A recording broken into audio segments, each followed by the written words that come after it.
an almost incomprehensible horror. Luke's father, Greg, attacked his son with a bat and a knife. No one loved Luke more than Greg, his father. No one loved Luke more than me. Family violence happens to everybody, no matter how nice your house is, how intelligent you are. It happens to anyone and everyone. Rosie Batty's here with us this morning. The person I know is talking about. He says he was inspired by Rosie Batty's. The message has been so strong, have made a difference. Very quickly, I'm an advocate, I'm the voice of family violence. I think that's the thing, isn't it? I've got nothing to lose and nothing more to be frightened about. So I am in a position to be able to utilise and reach and really truly understanding that unless you are affected by family violence, people don't know how much of a problem it is. Family violence may happen behind closed doors, but it needs to be brought out from these shadows and into broad daylight. 1 in 4 children and at least 1 woman a week is killed. As the Australian of the Year, I am committed to building greater campaigns to educate and challenge community attitudes. I am on a path to expose family violence and to ensure that victims receive the respect, support and safety that they deserve.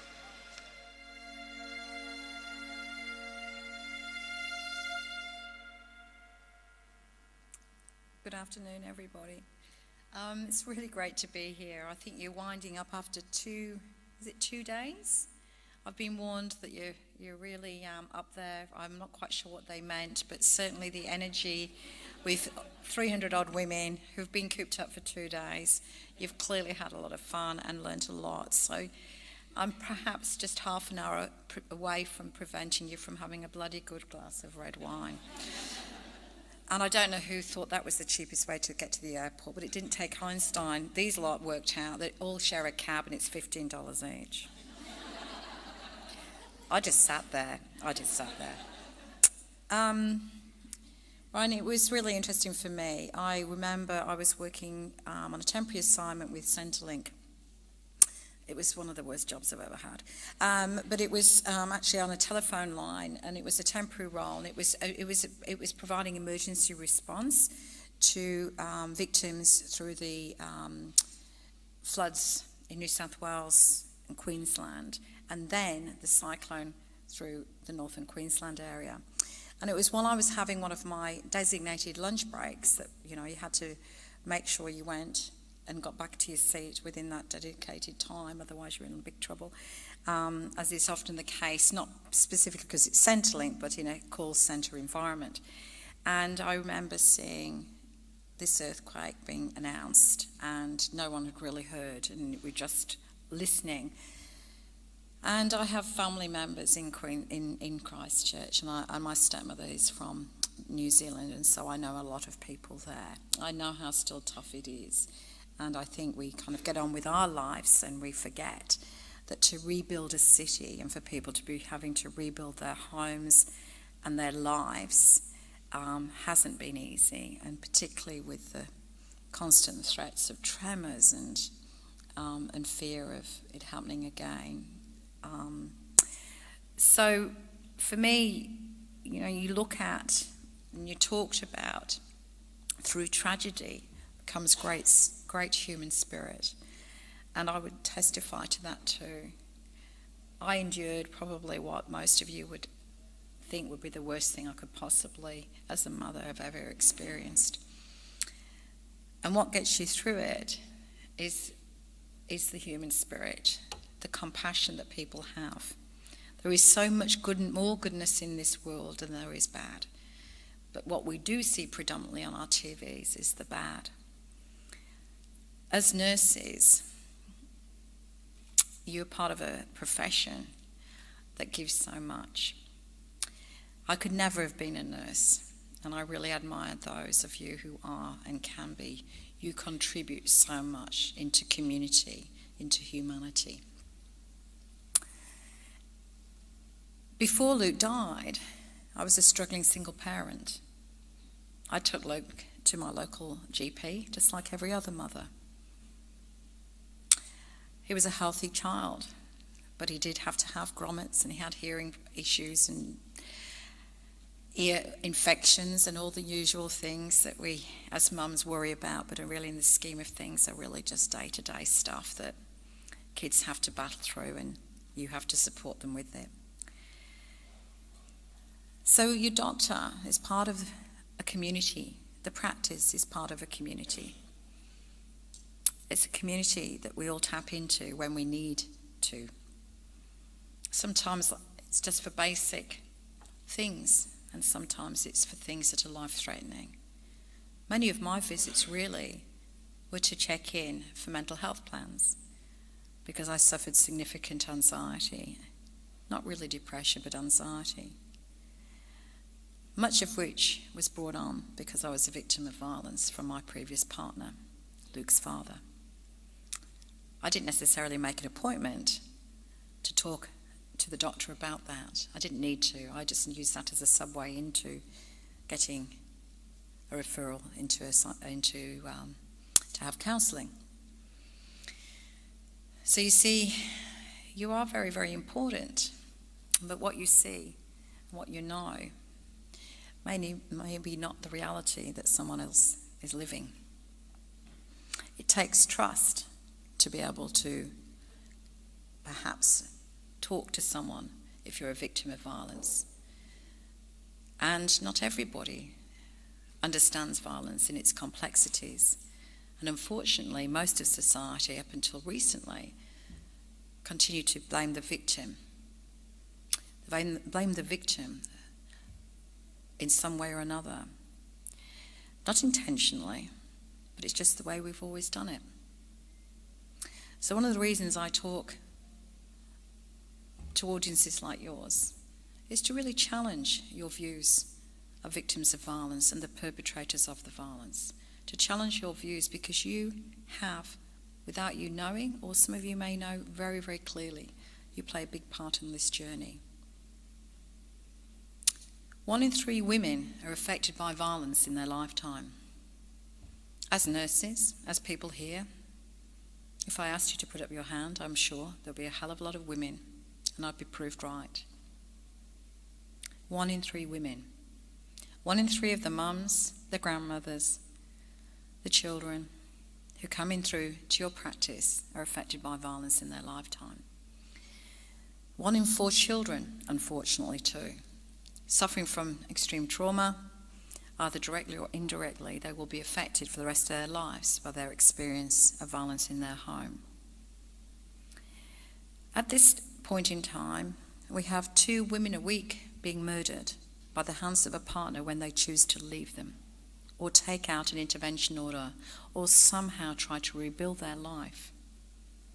2 women a week being murdered. I keep repeating those statistics because not everybody knows them yet. Until recently, they didn't even make the headlines, and they weren't even reported in newspapers because it wasn't really newsworthy. An Aboriginal woman is 35 times more likely to be hospitalised. They don't even make the headlines. We have to really question why it has taken this long in our society to arrive at the accurate conclusion that this is indeed men's violence towards women. If we want to, we can still call it domestic or family violence, but I'm talking to an audience of women and nurses. And I feel confident in calling it what I should and what it should be called, which is men's violence towards women. Now we know that not all women are good and not all men are bad, but the statistics are clear. 2 women a week are being murdered. We are now starting to appreciate the prevalence of this issue, that it doesn't just affect people in low socioeconomic rough suburbs, that in fact it doesn't matter where your practice is, what suburb, you will have patients coming into your practice struggling and suffering from family violence. It doesn't matter whether you're a teacher or a nurse, a doctor, a surgeon, a judge, a lawyer. It doesn't matter who you are or what you are. You can be affected by violence at any stage. But somehow we want to see it as a problem for those other people, but not us. Well, I have been not struggling, but I've been successful in making people realise this is a community issue that involves each and every one of us. And when we have children, the last thing you want is your daughter to experience violence in a relationship. And the last thing you would want is your little boy to grow up to be a perpetrator of violence, no matter what. So you see, it is all of our issue, and it is up to us all to check in and see what can you do individually to change society. What can you do individually to improve this situation? Because it is all down to us individually. What we do need to understand is that drug and alcohol abuse, mental health issues, contribute significantly to this issue. They make a very volatile situation much worse, but they are not the root cause of violence in the home. This is a gendered issue, and violence is a choice. It is always the wrong choice, but it is a choice. And it is a choice of power and control at any cost. Greg was mentally ill. He was never going to get mental health intervention. He was seen as bad, not mad. Another journey I got to know and learn. He didn't seek to have intervention from anybody because, you see, everyone else had the problem, not him. He suffered from paranoia. He suffered from delusion. I'm not a clinician and I am not trained, so my voice doesn't count for anything. He was never going to go to a regular GP in any way, shape or form. Suffering from paranoia, he's not going to trust anybody. He's never going to seek counselling. And even though he became unemployable, and even though he became homeless, and even though every other factor in his life wasn't working, he still chose to blame everybody else. You see, I didn't have to leave Greg because I never lived with Greg. I never married Greg. We were only together briefly. I had a brief relationship with him. I was attracted to him. There's a lot about Greg that I enjoyed. I had a dream. I'd turned 40. I really wanted this relationship to work. I fell pregnant quickly, and it wasn't planned. I was 40, and I was thrilled at the prospect of having a child, even though I knew being a single parent was going to be tough. But it was only in the pregnancy that the worst of Greg's paranoia and delusion and violence and abuse started to happen. So you see, it's an ongoing situation where a lot of people think, well, why would you ever get involved with something like that? But of course it doesn't start off in that way. And then you have a hope. You have a hope that the journey will change, that he will get that help, that he will recognise there is something wrong, and that I can support him in that change. But over many years, you begin to understand it's never going to change. It's not going to happen. And as you can see somebody falling more into poverty, into more of a grim lifestyle, you begin to understand that there's nothing you can personally do about that. You have to get on with your own life. And you have to make sure that your child comes out the best way he can as a well-balanced human being. That's your job. You see, Greg loved Luke. He wasn't abusive to Luke. He adored him. He protected him. He would do anything for him, and frequently went hungry so that he could actually come and see Luke.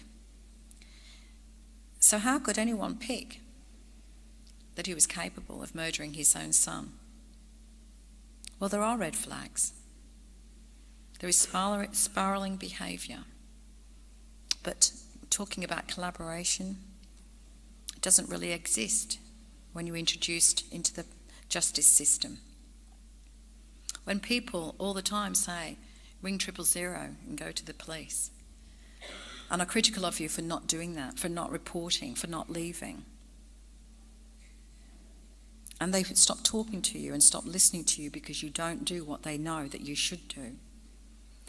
But what we do, unfortunately, when we say, why doesn't she just leave, we victim blame. Because we put all the onus of responsibility onto the shoulders of the woman. Blaming them for staying, potentially, for the harm and what it's doing to the children. But do we ever stop and realise the barriers to leaving and how very, very difficult or impossible it may seem? Luke was murdered as a final act of power and control. Not because I left, but because he'd finally lost all control over me. I'd recovered my self-esteem to the point where his abuse no longer penetrated me. I'd put up boundaries, intervention orders.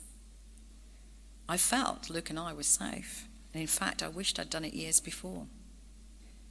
What I didn't know was his mental health was spiralling out of control.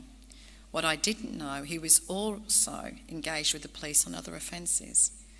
And what I could never have known was that put Luke and I in a very serious risk. People thought he would hurt me, but no one ever thought he would hurt Luke. But one of the things I can say is, even with the worst thing in the world that can happen to you, there is amazing strength that we can find. And if I am an example of that for people who are in very, very, very difficult situations, then I hope it gives people hope that you can find a purpose and meaning and a joy in life that you never thought possible. I feel incredibly lucky, the journey I've been able to experience since Luke's death. It's not just about going and travelling and talking to people, it's the actual compassion that I get and receive and the change I see in people's attitudes that keeps me wanting to do more. Because if I stayed in my own community still trying to do what I was doing, I would indeed be very depressed. So you see, within my community, once everyone gets back to their lives, and indeed they have to, you're left alone. And you have to pick up the pieces and work out, what are you going to do next? How can you survive? I still visit the doctor. I have to have my pap smear tests. I have to have my mammograms. I have to do all of those things because unfortunately I'm over 50. Normality kicks in.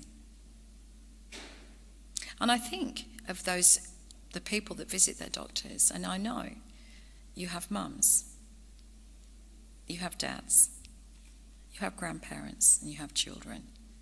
We're all connected in a complex world. And violence towards women is prevalent, but the violence towards older people within your community is very, very tragic too. You deal with so many of these complex things happening under your nose. Do you know what to look out for? Do you know what to say? Do you know how to respond? Do you know what to do? I'm not sure. But one of the things I do want to achieve by talking far and wide is that we start to look at what we do in our practice. How do we help people in our community who may be victims of violence in any form within their families. How do we respond? How do we know confidently what to ask for? How to do it confidentially, compassionately, discreetly, and safely? And conversely, what do we do with the perpetrators of violence that may also be visiting the very same GP practice as the victims of the violence? How do you handle that? What do you do with the perpetrator of violence? How do you engage? How do you treat them? Well, I don't think anyone has worked that one out. So if you don't know, you are not alone. But I think what we can do very clearly is become informed about this issue. To recognise 1 in 3 women and 1 in 4 children will be somehow coming into your surgery. And to know that you are not an expert in this space and that you would be dangerous if you tried to be. That indeed, perhaps just asking the question, are you safe at home? Are you okay? And knowing it's not just when people present with broken bones and black eyes and clearly physical assault, that violence comes in many forms. I didn't experience significant physical violence, but I did experience all of the forms. I didn't know what it looked like. Indeed, I needed to be counselled to understand I was in fact experiencing it. I didn't come from a violent background. I've never experienced it in my life before. I didn't know that it was verbal abuse, that it was psychological abuse. I didn't even realise I was being sexually abused. It took me a lot of work with trained professionals to start to understand that every single area of abuse I was experiencing. Because you see, I didn't think I was too bad because he hadn't hit me. He hadn't given me a black eye. I thought I could manage it. I thought I could live with it because the fear of doing anything about it is so profound.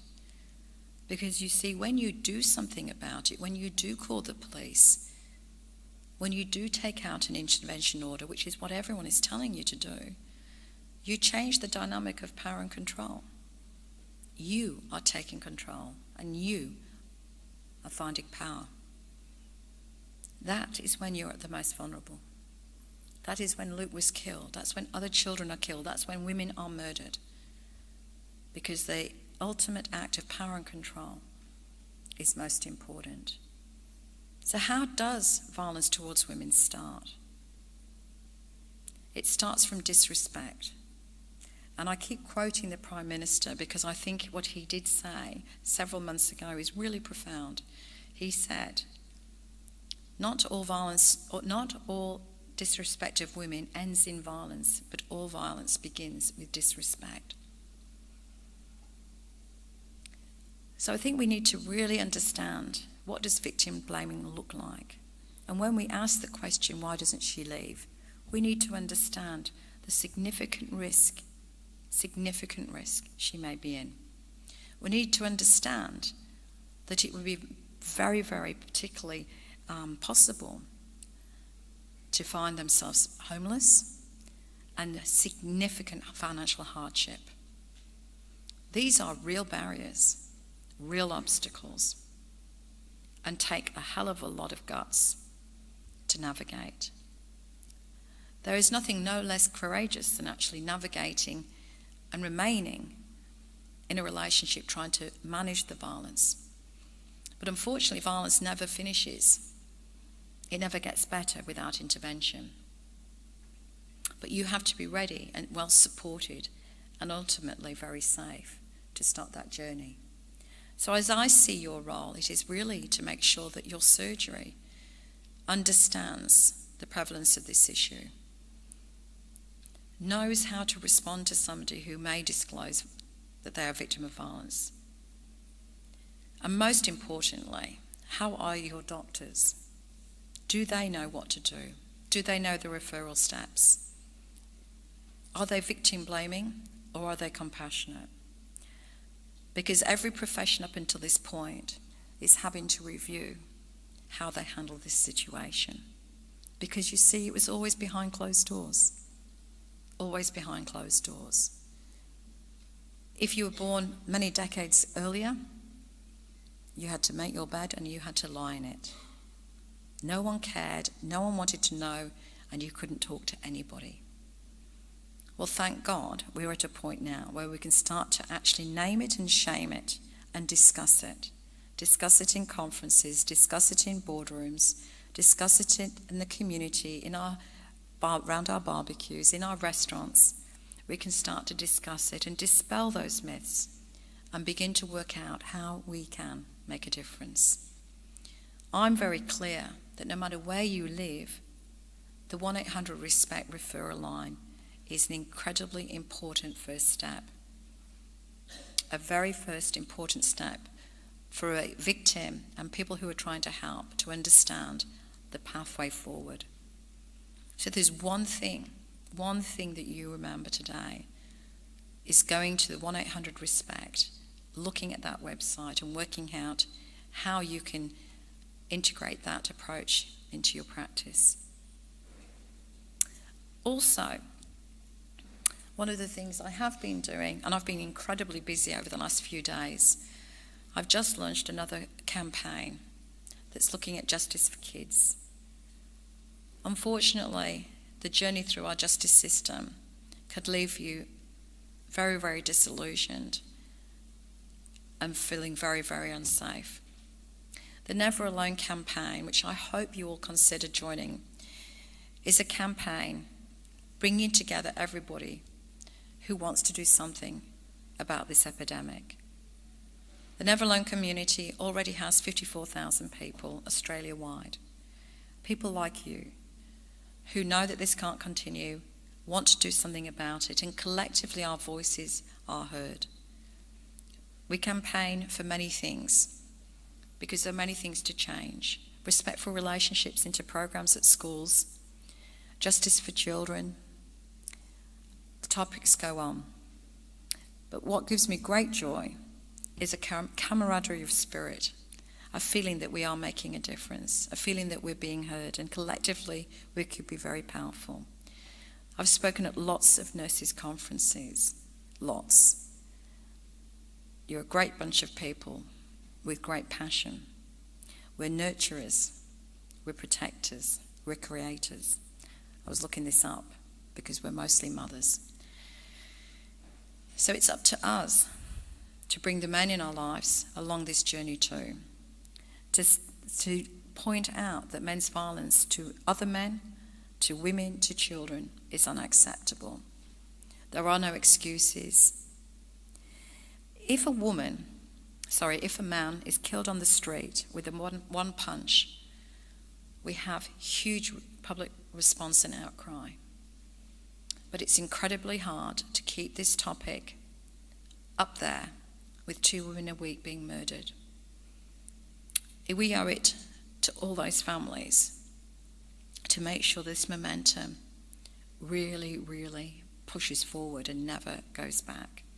And I'm really confident that that's the case. Last year I spoke at over 250 conferences and reached over 70,000 people. It was exhausting, but my gosh, it was really, really powerful.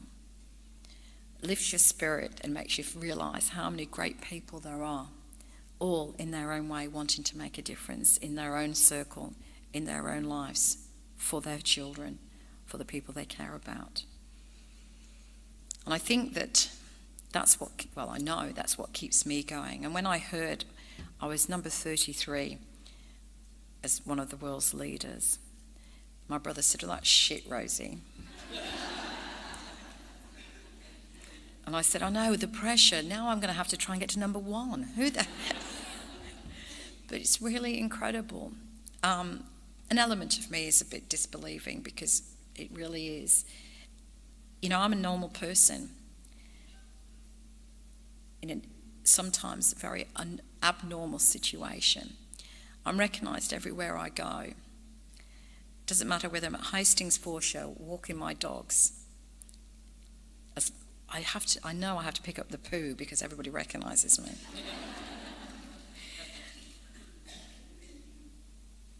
But I too have my stories of little kids sending me letters.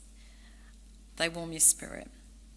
And it made me laugh about it. I wish I'd brought it. I should have it in my kit bag for these opportunities. But when Luke was about 10, I suppose, he was very loyal, actually. He had a crush on this girl for, at least a whole school year, the very same one. And he wrote her a love letter, and I didn't know he was doing it. He just wrote this letter, put it in an envelope, and he wanted to give it to her parents. He'd written it to Mr. and Mrs. Walsh. And I'm thinking, I think I might need to read this letter because I'm not sure whether he's going to be proposing marriage or what he's doing. So I said to him, well, could I have a look and can you read it to me? It was so funny. I could not believe it. It was he never knew how much I shared that letter around. He would have been mortified. But he would basically told, dear Mr. and Mrs. Walsh, or whoever's reading or something like this. But the gist of it was that he would love Taylor and always look after her. But he said, there were 3 boys that liked Taylor, but I'm going to tell you that I'm the best. One of them was because one of the kids brushes his hair too often. And I can't remember what the other kid had wrong with him, but anyway. And then he said, and I do the best cartwheels. And I said, I've never seen you do a cartwheel. But it was the innocence of a child. And I said, I think you might write another letter to Luke, but this time don't mention the other boys because that's not really a very good spirit. So he did. And it's a very special letter. I think it's actually some of the excerpts of it are in my book. But it just made me realise how beautiful and innocent they are, but how they're forming relationships from such a young age. And their innocence is only spoilt by us, and how they pick up our prejudices, our dislikes, and and all of those things that bring disrespect into their world. So I think, the privilege we have as parents is to really look at what we do to model respect to them.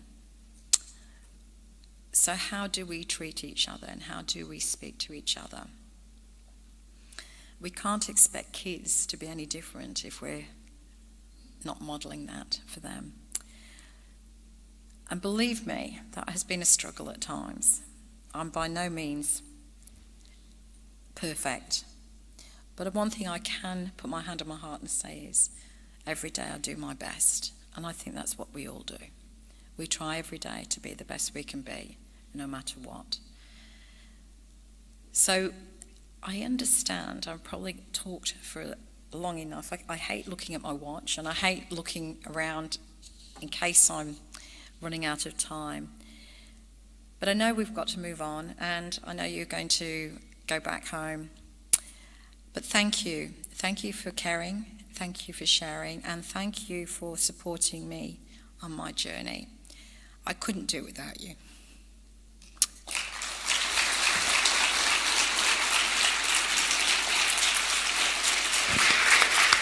Thank you very much. That's gorgeous.